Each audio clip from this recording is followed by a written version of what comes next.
하나님의 말씀 욥기 38장 1절에서 7절 말씀까지 우리 한 절씩 교독하도록 하겠습니다.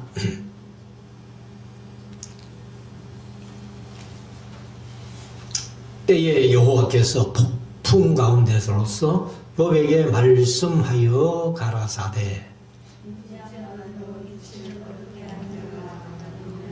너는 대장부처럼 허리를 묶고 내가 네게 묻는 것을 대답할지니라.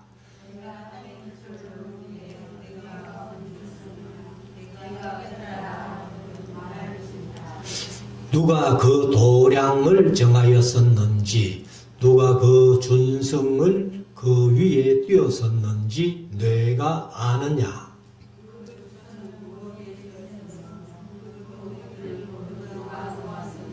같이 읽읍시다. 그 때에 새벽별들이 함께 노래하며 하나님의 아들들이 다 기쁘게 소리하였었느니라. 아멘.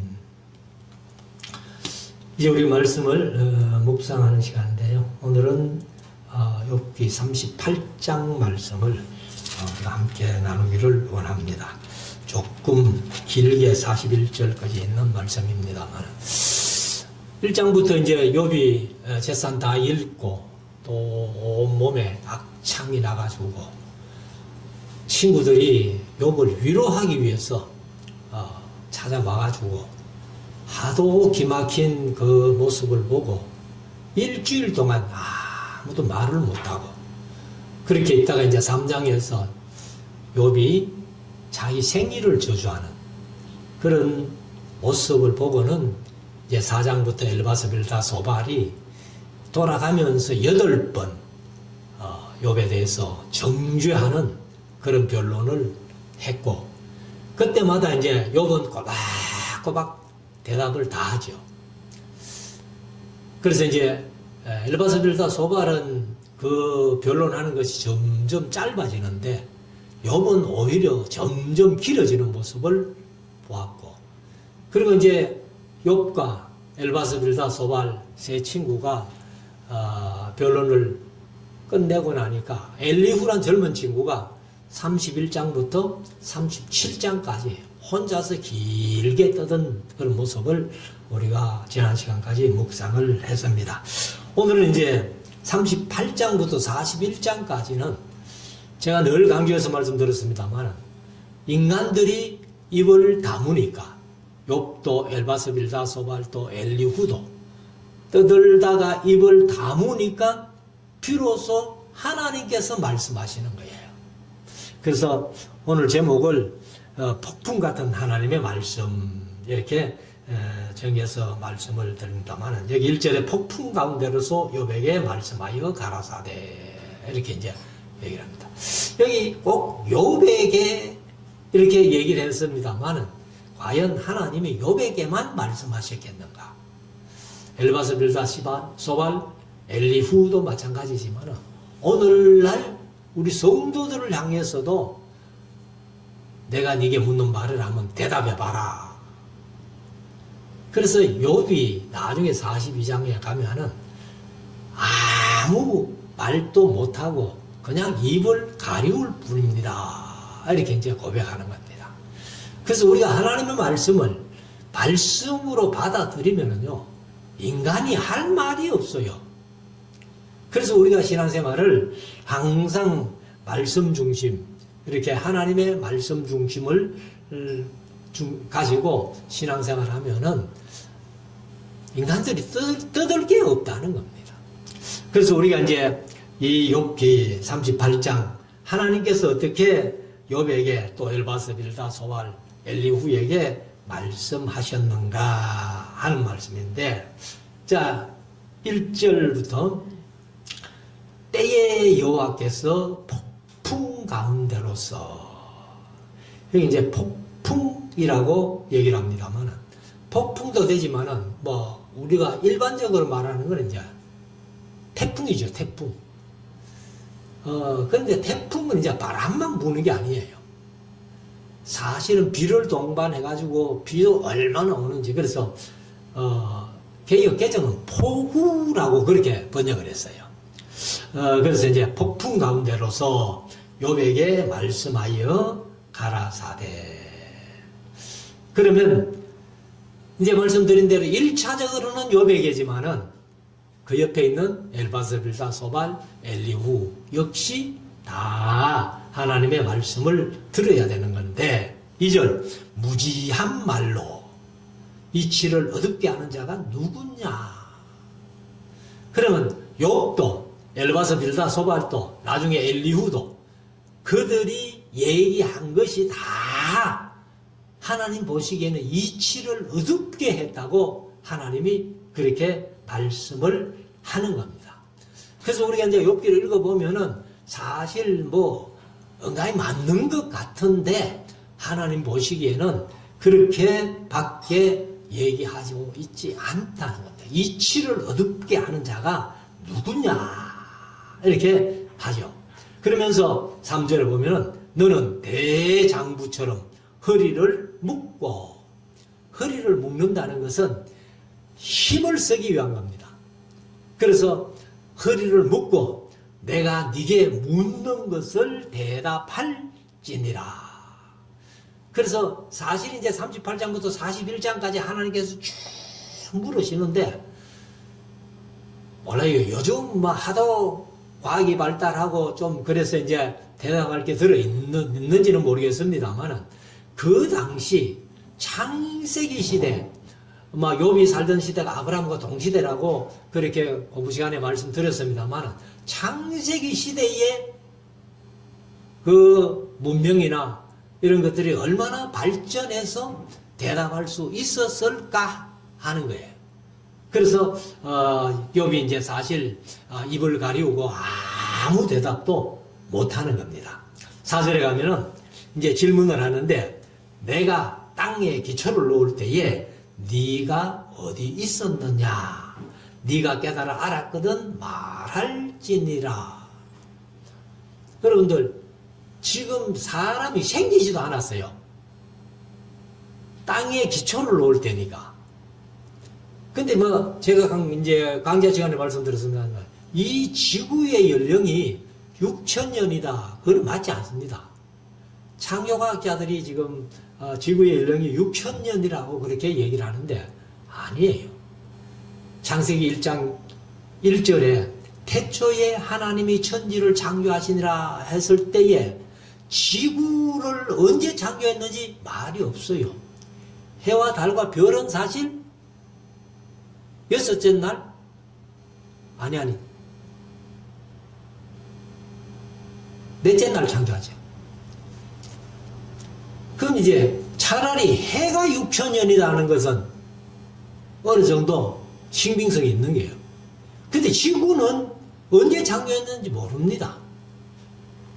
그래서 첫째 날, 둘째 날, 셋째 날 하고 여섯째 날까지 창조하는 것은 1장 1절에 태초에 하는 그 시간 훨씬 이후에라는 거예요.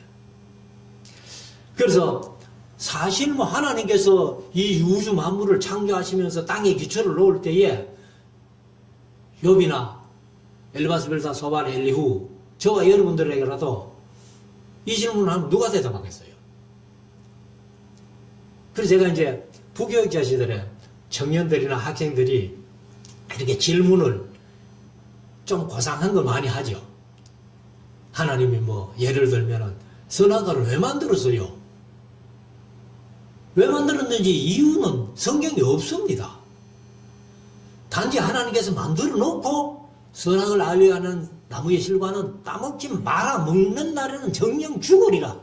이렇게 말씀하셨지. 왜 만드는지 몰라요. 그래서 그런 질문을 이제 성경에 답이 없는 질문들을 하면은 그러면 내가 하나 질문할게. 대답해봐라. 대답하면은 나도 대답해줄게. 그리고 이 4절 말씀을 항상 얘기를 해요. 욥기 38장 4절에 하나님이 땅에 기초를 놓을 때에 네가 어디 있었느냐고 물으시는데 네 어디 있었노? 물어봐요. 그러면 대답을 못하지요. 그래서 모른다고 대답 안 합니다. 그러면 나도 대답 안 한다. 그런 식으로 좀 제가 이제 그 질문들을 피해간 적이 있는데, 아무튼 4절 내가 땅에 기초를 놓을 때에 네가 어디 있었느냐? 네가 깨달아 알았거든 말할지니라. 알았거든 말할지니라. 네 모르거든 입 다물어 그 말이죠. 5절 누가 그 도량은 도량형이라고 보통 많이 하죠. 길이, 높이, 부피 뭐 이런 것들을 이제 얘기를 하는데, 정하였는지 누가 그 준성을 그 위에 띄었는지. 여기 준성하는 것은 원어의 뜻은요 줄, 끈, 선 그런 얘기입니다. 뭐 우리가 요즘 뭐 전기선이 하도 많으니까 뭐 그런 이제 선 그걸 얘기해요. 그래서 여기 이제 개역 개정은 누가 줄을 그 위에 띄었는지 하고 줄로 번역했어요. 근데 우리가 보는 성경은 이제 준성이라고 그렇게 얘기를 했는데, 카우라는 히브리 단어가 줄, 끈, 선 이런 뜻입니다. 그래서 사실 도량형이 이제 길이를 재면은 요즘은 다 이제 이 기계로 재지만은 뭐 얼마 전까지만 해도 이래 토목공사를 하면은 긴 줄 짜가지고 막 쫓아다니면서 길이 재고 했잖아요. 그런 걸 얘기를 합니다. 그래서 준성을 누가 그 위에 띄었는지 네가 아느냐. 6절 그 주초는 무엇 위에 세웠으며. 그러니까 그 주초가 뭐겠어요? 땅의 기초를 얘기를 합니다. 그러니까 4절에서 내가 땅에 기초를 놓을 때 네가 어디 있었느냐고 질문을 하셨기 때문에 여기 6절에 그 주초는 땅의 기초를 얘기를 하는, 주초를 얘기를 하는 거예요. 그래서 무엇 위에 세웠으며 그 모퉁이 돌은 누가 놓았었느냐. 사실 뭐 하나님이 태초에 천지를 창조하실 때에 지구를 창조하셨고 지구 자체가 헐기잖아요. 사실 물이 많잖아요. 그래서 지구에 이제 물이 70%라고 하는데, 사실은 노아 홍수 이전에는 반대예요. 물이 30%고 육지가 70%. 아마 그 정도 됐을 텐데 홍수 이후에 이게 이제 바뀌어진 거예요. 그래서 우리가 흔히들 이제 이 방송에 가끔 나오는데 대륙붕이라는 얘기를 해요. 그러니까 바닷물이 이렇게 이제 가파르게 내려가다가 평평한 지대가 있다는 겁니다. 그 평평한 지대가 옛날 노홍수 이전에 사람들이 살던 땅이라는 거예요.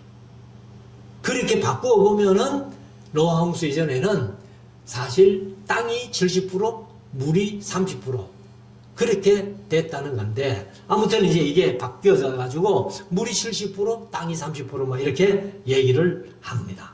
그래서 7절에 그때에 새벽 별들이 함께 기뻐하며 하나님의 아들들이, 여기서 하나님의 아들들은 천사들이에요, 사실은. 그래서 다 기쁘게 소리하였었느니라. 그는 창조하시는 모습을 보고 이제 우주를 창조하셨을 때에 천사가 아마 조금 늦게 창조됐겠죠. 그럼 이제 이 에덴 동산이나 이런 땅에 이제 모든 것을 사람을 위해서 만드시는데 그걸 보고 천사들이 얼마나 좋아하면서 기뻐했다. 그런 얘기를 하는 겁니다, 지금. 자, 8절. 바닷물이 태에서 나온 같이 넘쳐 흐를 때에 문으로 그것을 막은 자가 누구냐. 바닷물이 이제 그 태에서 하는데 개역 개정은 더 쉽게 모태에서 이렇게 얘기를 했어요. 그래서 나온 같이 바닷물이 어머니 뱃속에서 나온 것처럼, 사람이 나온 것처럼 바닷물이 어디에서 나왔을 텐데 그 나온 바닷물을 나옴같이 이제 넘쳐 흐를 때에 문으로 그것을 막은 자가 누구냐. 사실 지구가 둥글잖아요. 그 만유인력의 법칙에 의해 가지고 이제 이게 서로 끌어당기기 때문에 사실 이렇게 뒤집어지면 다 물이 쏟아져야 되는데 지구에 다 붙어 있잖아요. 그런 것을 이제 얘기를 합니다. 9절. 그때에 내가 구름으로 그 의복을 만들고 흑암으로 그 강보를 만들고 계한을 정하여, 계한이라는 것은 이제 법령, 어떤 법규, 그 다음에 관습, 의무 그런 뜻인데, 그래서 계한을 정하여 문과 문빗장을 베풀고 세웠다 그 말이죠.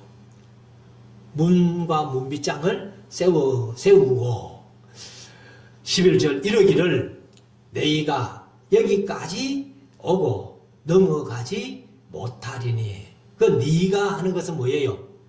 바닷물이에요. 물이 사실은 그걸 막은 자가 누구냐라고 물었으니까 하나님이 말씀해 주는 거예요. 그건 내가 넘어오지 마라 해서 그렇게 못 넘어도록 했다 이 말입니다. 그래서 못하리니 네 교만한 물결을 이제 개혁개정은 파도라고 번역했어요. 그래서 네 교만한 물결이 파도가 여기 거칠지니라 하였었노라.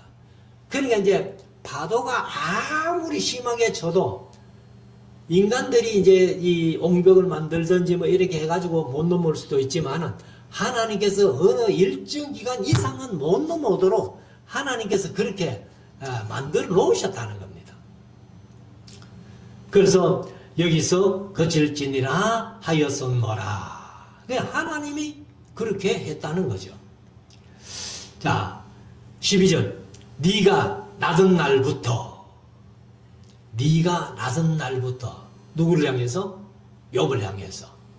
또 엘바스 빌다 소발이나 엘리후, 그리고 저 여러분들을 향해서 낳은 날부터 아침을 명하였었느냐? 사실 아침이 뭐 우리가 태어나 보니까 그냥 있었잖아요. 아무도 아침이 되라 저녁이 되라 말할 사람이 없는 거예요. 하나님이 그렇게 했었기 때문에. 그래서 네가 낳은 날부터 아침을 명하였었느냐? 새벽으로 그 저소를 알게 하여 그것으로 땅 끝에 비치게 하고 악인을 그 가운데서 구축한 일이 있었느냐? 이런 일도 뭐 아무도 없지요. 이미 우리가 어머니 뱃속에서 태어나 보니까 세상이 다 있고, 그러면 지금 우리만 그래요? 욥도 마찬가지고 엘바스 빌다 소바 엘리후도 마찬가지.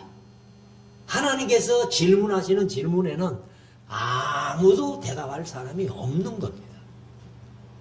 자, 14절.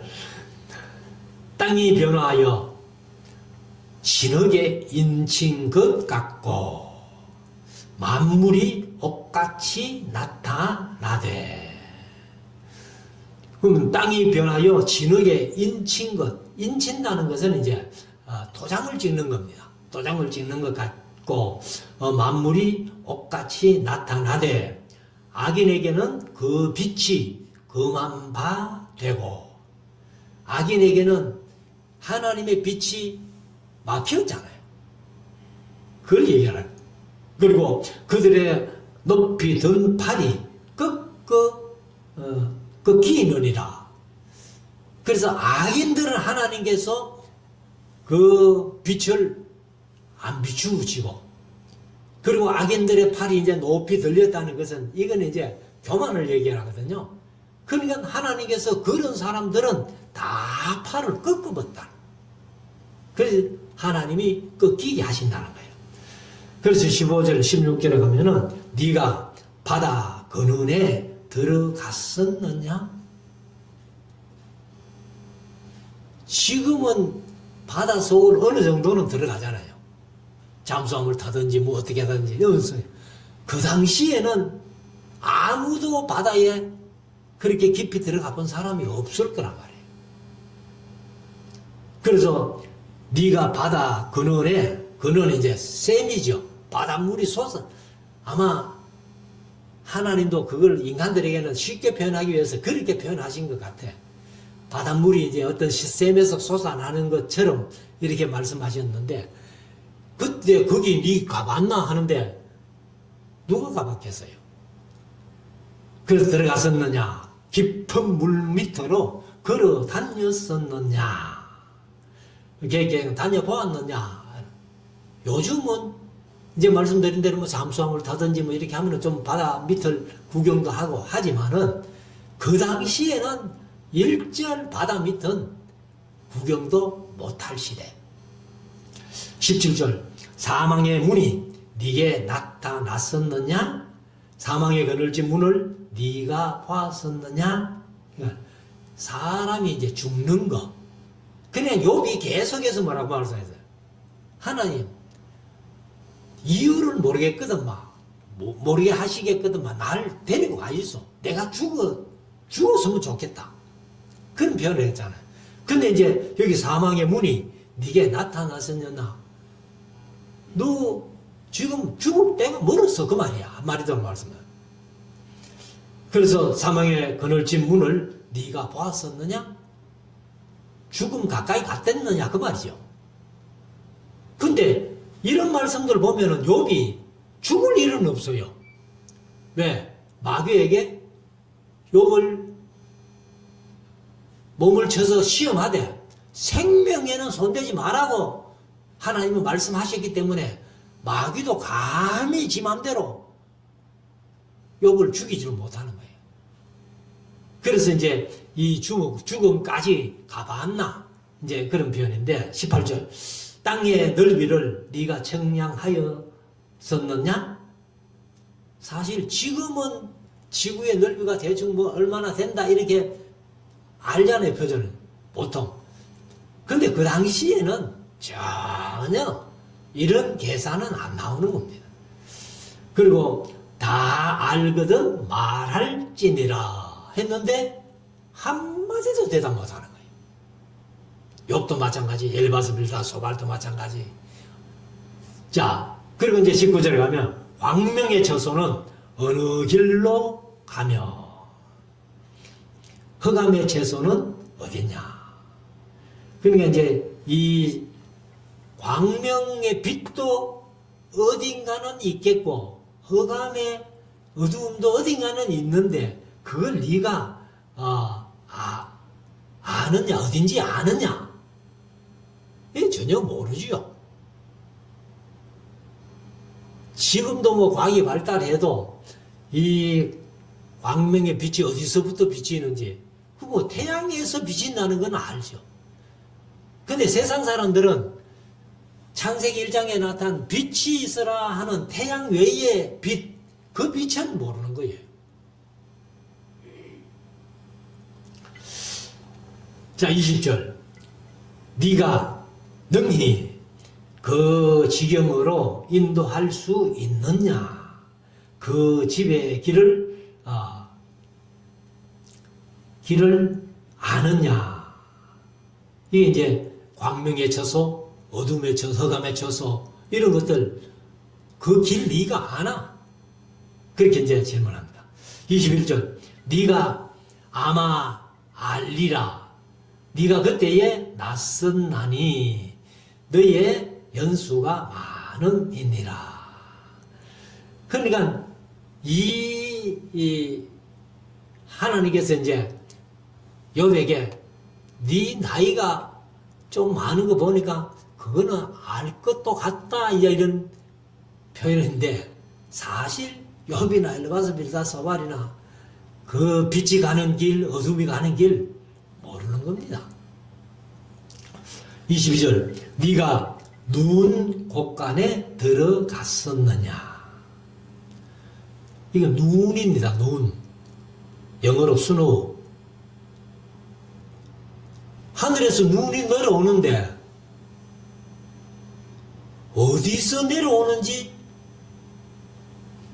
그래서 네 눈의 곳간, 눈을 아마 하나님께서 이제 그 공중에, 사실 이제 우리는 뭐 기후에 따라 가지고 이제 비가 얼어서 눈이 되는 이제 그런 모습을 얘기를 합니다만은, 그런데 하나의 곳간으로 참고로 그렇게 이제 하나님이 표현하시면서 네 거기에 들어가 봤나? 우박 창고를 보았나? 우리나라도 뭐 우박이 너무 큰 거 오면 안 되죠. 근데 요한계시록의 마지막 날 그 16장에 가면은 하나님께서 7 대접을 쏟을 때 한 달란트나 되는 우박이 떨어지는 거예요. 얼음 덩어리가. 저런 스피커 한 2개쯤, 2개도 넘을 거예요. 그런 게 하늘에서 떨어져가지고 사람 입에 떨어지면 사람이 어떻게 될까?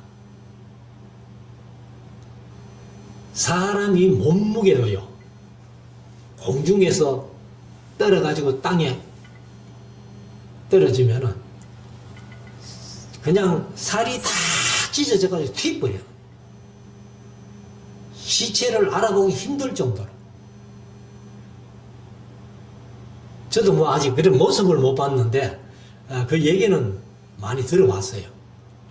그 공수부대 가면은 보통 이제 점프라 그러죠. 점프라 그러는데 그 비행기 타고 이제 낙하산 타고 내리는데 고공락하는 높이를 3,000m 이상 거기에서 내리는 겁니다.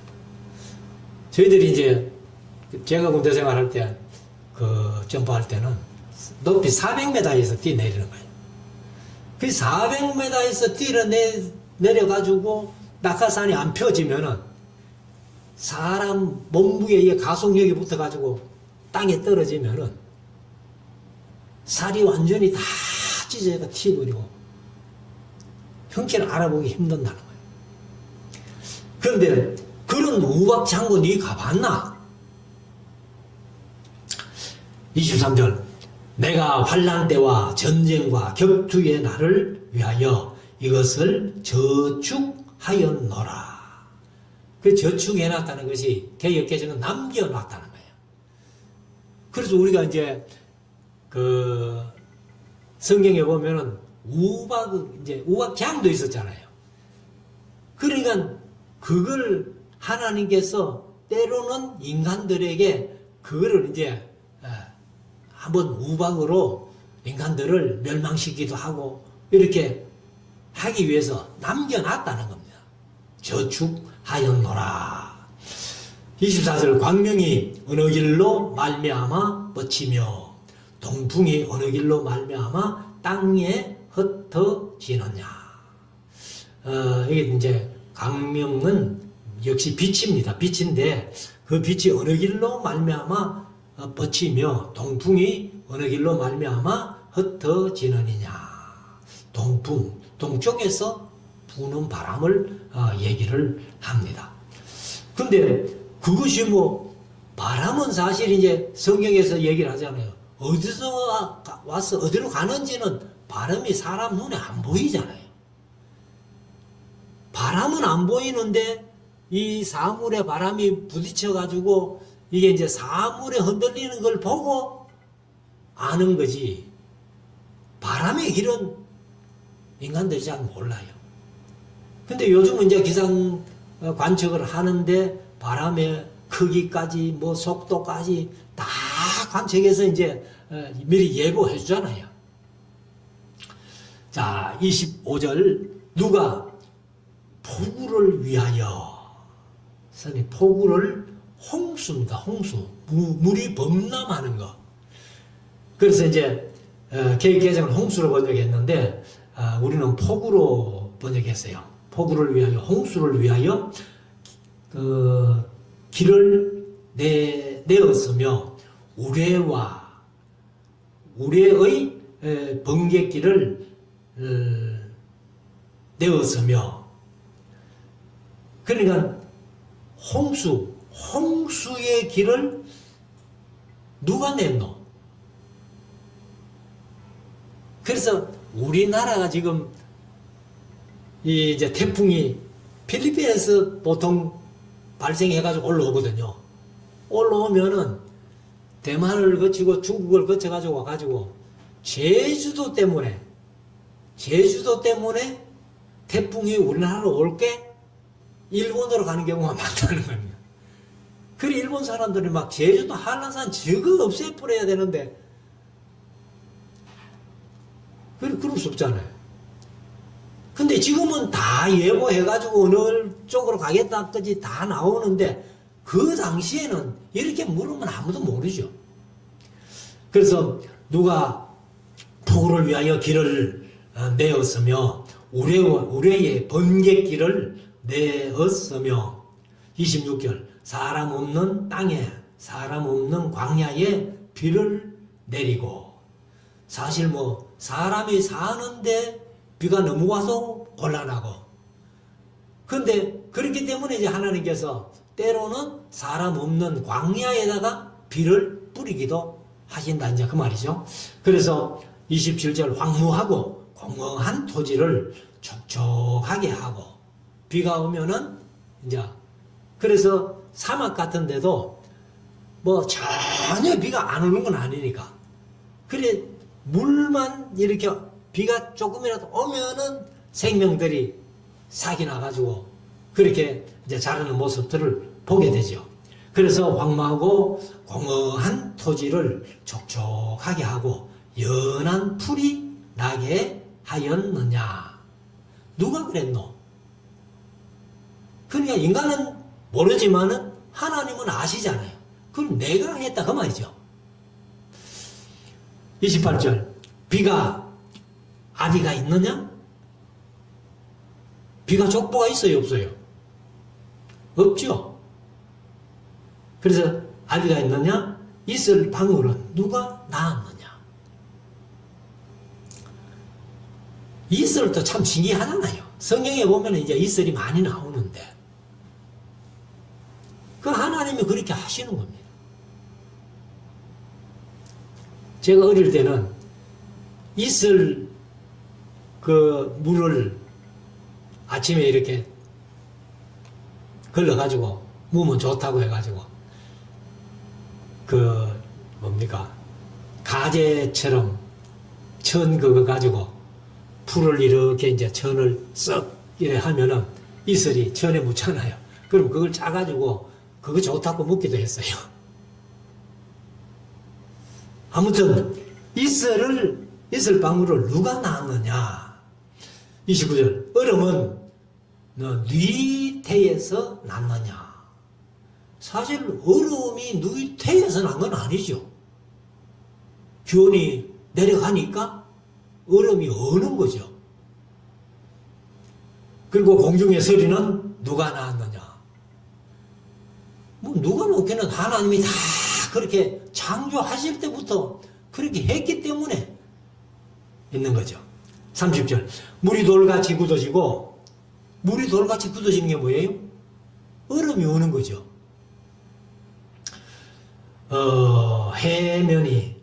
해면이 바다의 그 수면이죠. 해면이 어느니라. 사실요 소금물은 잘 안 얼잖아요. 근데 되게 추우니까 바닷물 깊은 데는 안 얼어도 얕은 데는 얼더라고. 자 31절 네가 묘성을 메어 떨기 되게 하겠느냐. 이게 이제 떨기 되게 하겠느냐 이렇게 하는데 개혁개정은 묘성을 메어 묶을 수 있으며 삼성의 띠를 풀겠느냐. 그 묘성을 묶는 것도 못하고 삼성이라는 별도 이렇게 풀지도 못한다는 거예요. 하나님이 하시는 거지 인간이 지금 아무리 과학이 발달하고 뭐 비행기가 발달해도 지금 달까지만 겨우 갔지 아직 목성이나 화성이나 뭐 전혀 인간들이 아직 못 갔잖아요.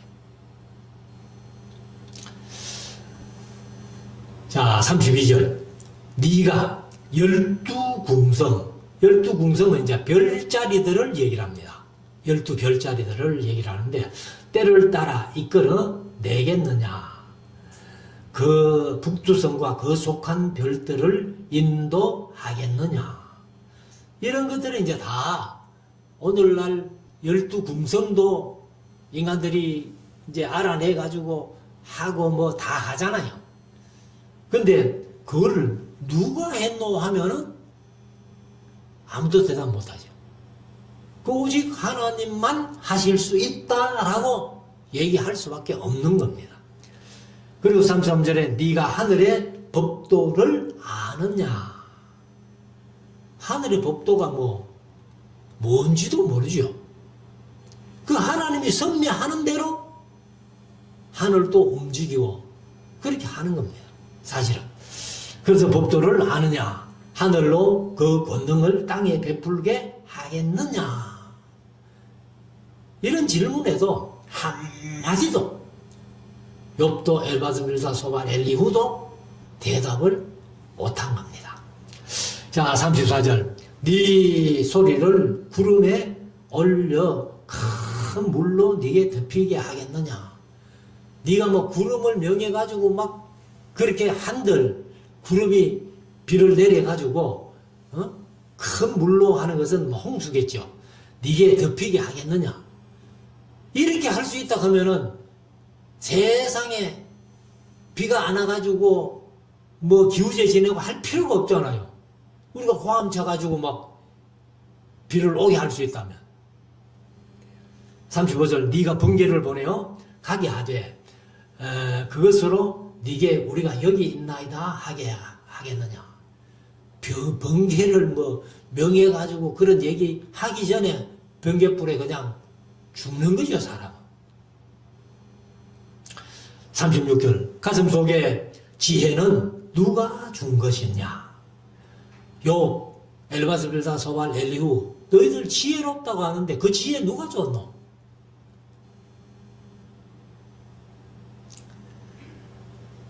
그래서 가슴 속에 총명은 누가 준 것이냐.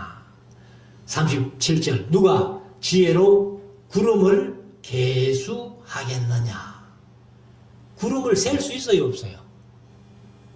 구름이 뭉티기 이렇게 떠가 있으면은 한 개, 두 개 이래 세지만은 그냥 구름이 팍팍하게 이렇게 펴져 있으면 그게 몇 개인지 어떻게 세요? 그래서 구름을 계수하겠느냐. 누가 하늘에 병을 쏟아. 여기는 비가 오는데 하늘에 어떤 병 속에 물이 쏟아지는 걸로 이렇게 표현을 했어요. 그래서 개정은 병을 물주머니라고 번역했어요. 그 물주머니를 쏟아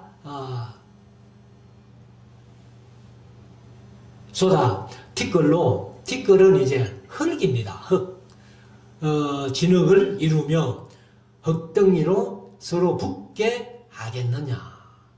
사실 이제 이 흙덩이가요, 서로 붙게 한다는 것은 찰흙이라야 그렇게 붙잖아요.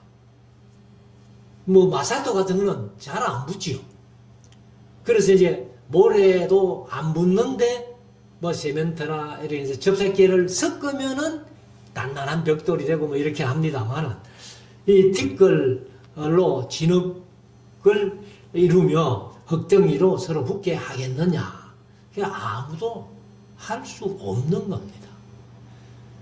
사실 우리가 이 흙덩이가 단단하게 이렇게 붙어 있으면은 농사를 지을 수 없어요.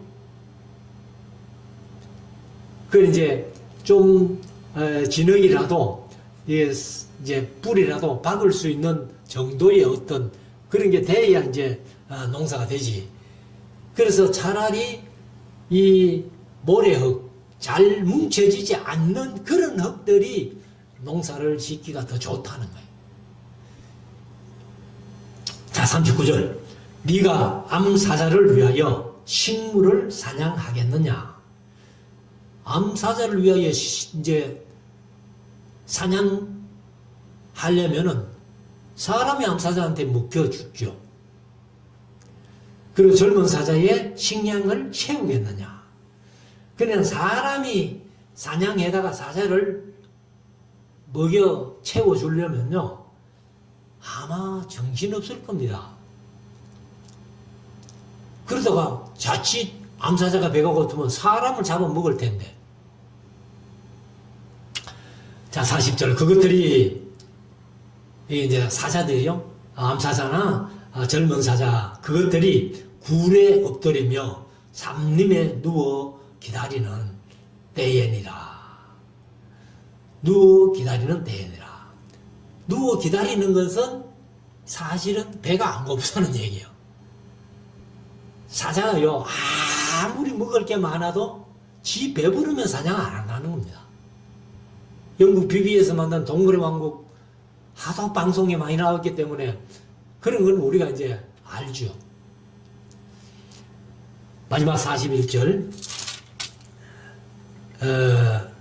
까마귀 새끼가 하나님을 향하여 부러지저며 먹을 것이 없어서 오락가락할 때에 그것을 위하여 먹을 것을 예비하는 자가 누구냐? 사실 우리가 공육의 새를 위하여 사람이 예비합니까?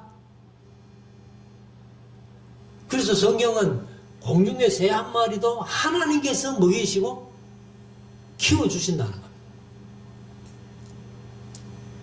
그래서 이렇게 이제 38장만 오늘 합니다만은 이렇게 하나님께서 쭉 욥에게, 엘바스빌다, 소발에게, 엘리후에게 질문을 계속 하는데 이 네 사람이 한마디도 대답을 못합니다.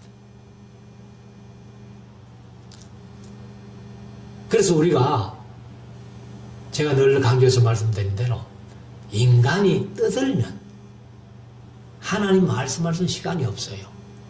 그러나 하나님의 말씀을 하실 때는 우리가 대답할 수 없고 그냥 하나님의 말씀을 들을 수밖에 없는 겁니다. 그래서 우리가 하나님의 말씀을 듣고 우리가 그 말씀을 순종하며 실천할 때에 그대로 한번 살아볼 때에 하나님이 능력으로 역사하신다는 겁니다. 그래서 사도행전에 있는 말씀대로 베레아 사람들은 데살로니가에 있는 사람들보다도 더 신사적이었다. 신사적이라는 말이 온유했다 그 말이에요. 온유해가지고 말씀을 듣고는 그 말씀을 상고했다라고 그렇게 성경에 기록되어 있는데 상고했다는 것은 그냥 생각만 하고 한 게 아니고 그대로 살아봤다는 겁니다. 그 성경의 역사는요, 우리가 믿습니다 하고 말만 하면 안 돼요. 성경의 역사는 우리가 행동으로 옮길 때에 성령이 함께 역사하신다는 겁니다. 그래서 우리가 이 원리를 바로 알고 우리가 하는 말씀 잘 듣고 그 말씀이 과연 그러한가 해가지고 한번 살아보면 하나님께서 성령으로 함께 해주시고 능력으로 우리를 붙들어 주실 겁니다. 이런 체험적인 믿음을 가지는 우리 모두가 될 수 있기를 주의 이름으로 축원합니다. 기도 드리겠습니다.